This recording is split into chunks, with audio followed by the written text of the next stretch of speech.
47 millions, c'est le nombre de millionnaires qu'il y a sur le monde selon une étude qui date de 2019. Hey, what's up l'équipe, j'espère que vous allez bien. C'est James, je suis super content de vous retrouver dans cette nouvelle vidéo. Et aujourd'hui, on va parler d'habitudes, de lifestyle et, comme tu t'en doutes, de money. Alors, quelles sont les habitudes qui reviennent le plus souvent des millionnaires? On va étudier ça tous ensemble, mais avant ça, intro.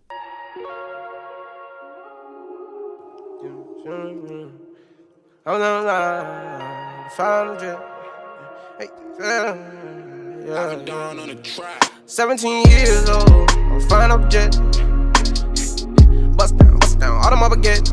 Yes, alors si tu me découvres dans cette vidéo, moi c'est James, j'ai 25 ans et je suis web entrepreneur. J'ai une agence SMMA qui s'appelle Jungle Media où j'aide les entreprises à avoir plus de clients grâce à la publicité en ligne. Alors si tu me regardes et que tu as un business mais que tu peines à avoir des clients, rentre sur le site de notre agence et remplis le petit formulaire, je pense qu'on pourra t'aider. Par ailleurs, si tu souhaites te former au marketing digital et créer comme moi ton agence SMMA, j'ai une formation 100% gratuite qui te montre pas à pas comment créer ton agence et trouver tes premiers clients. Tu trouveras le lien dans la description. Alors, maintenant que les présentations sont faites, on passe aux choses sérieuses. Bon, je pense que toi, comme moi, souhaiterais être millionnaire. Mais comme tu sais, on ne devient pas millionnaire du jour au lendemain, à part si tu gagnes au loto, bien évidemment. Mais personnellement, je compte pas trop sur la chance. Faut savoir tout d'abord qu'il y a 47 millions de millionnaires dans le monde, c'est juste énorme. Et ce qui est pas mal en fait, c'est que c'est possible de s'inspirer de la réussite de ces personnes, de leurs habitudes, pour créer sa propre réussite. Et c'est justement ce qu'on va voir dans cette vidéo. Alors pour faire clair, on va pas parler des petites habitudes clichés comme faire du sport, etc.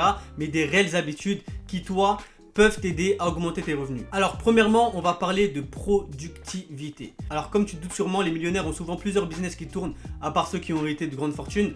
Donc leurs journées en fait elles sont pas mal chargées. Et après avoir regardé pas mal d'interviews de certains millionnaires, j'ai remarqué que la plupart écrivaient sur papier leurs objectifs. Ça peut paraître bête pour certains, mais quand j'ai commencé à entreprendre, j'ai écrit sur papier les objectifs que je voulais atteindre. Ça faisait gage en quelque sorte d'un engagement sur papier écrit par moi-même. La deuxième habitude super importante est de se concentrer sur la production plutôt que sur la consommation quand on a un peu de temps libre. Si tu remarques bien, la plupart des businessmen quand on suit leur lifestyle s'instruisent énormément. La plupart des gens, lorsqu'ils ont du temps libre, choisissent de consommer du contenu. Donc voilà, ça peut s'agir de Netflix, de regarder des films, etc. Bien sûr, il n'y a pas de mal à ça, hein. Moi aussi, je regarde des films, je regarde Netflix comme tout le monde. Mais ce que j'ai découvert, c'est que beaucoup de millionnaires, pendant leur temps libre, au lieu de consommer du contenu, allaient se concentrer sur le développement de leurs compétences. Si tu te concentres sur l'acquisition de nouvelles compétences pendant ton temps libre, tu vas avoir plus de valeur aux yeux des gens. Parce que tout simplement, tu auras plus de compétences. Donc voilà, il faut toujours essayer d'être un peu plus productif. Tu peux évidemment regarder la télé, je dis pas le contraire. Mais essaye de te limiter dans un sens. Concentre-toi sur la croissance. Apprends de nouvelles choses, de nouvelles compétences et deviens plus précieux en tant que personne aux yeux des autres. Et ça, c'est super important. La troisième habitude que j'ai remarqué, c'est que les riches dépensent plus souvent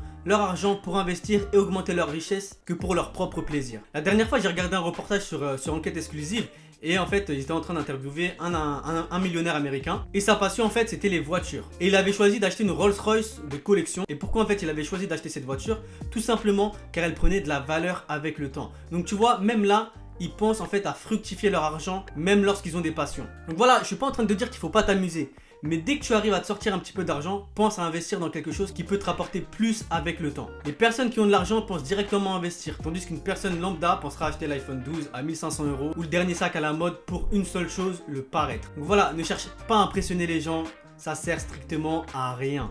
Pense avec ta tête et je te jure, le temps se chargera du reste. La quatrième habitude des personnes qui réussissent financièrement, c'est la capacité à faire travailler son réseau. J'ai une citation que j'aime beaucoup, c'est: traîne avec des galériens, tu auras la chance d'avoir des galères, traîne avec des millionnaires, tu auras la chance d'avoir des millions. Et comme on dit, on est la moyenne des 5 personnes que l'on fréquente le plus. Alors n'aie pas peur d'aller à la rencontre d'autres personnes. Le réseau, c'est quelque chose de super puissant. Et je te jure que ça peut créer énormément d'opportunités. Tu sais pas, demain tu peux tomber sur un nouveau client ou un nouvel associé avec qui tu vas créer la prochaine startup à la mode ou une agence de com, etc. Si vous remarquez bien, les millionnaires sont toujours à des dîners d'affaires, des soirées de gala, etc. Pourquoi? Pour faire travailler leur réseau. Tout simplement. Ok, on arrive sur la fin de la vidéo. Surtout, n'oublie pas de t'abonner à la chaîne afin d'être averti à chaque nouvelle vidéo. Tu trouveras en lien dans la description tous les liens utiles. Et si tu as la moindre question, surtout, n'oublie pas de me follow sur Instagram afin qu'on puisse échanger. Je réponds à tout le monde comme d'habitude. En tout cas, j'espère que la vidéo t'a plu. C'était James. On se retrouve pour une prochaine vidéo. Peace.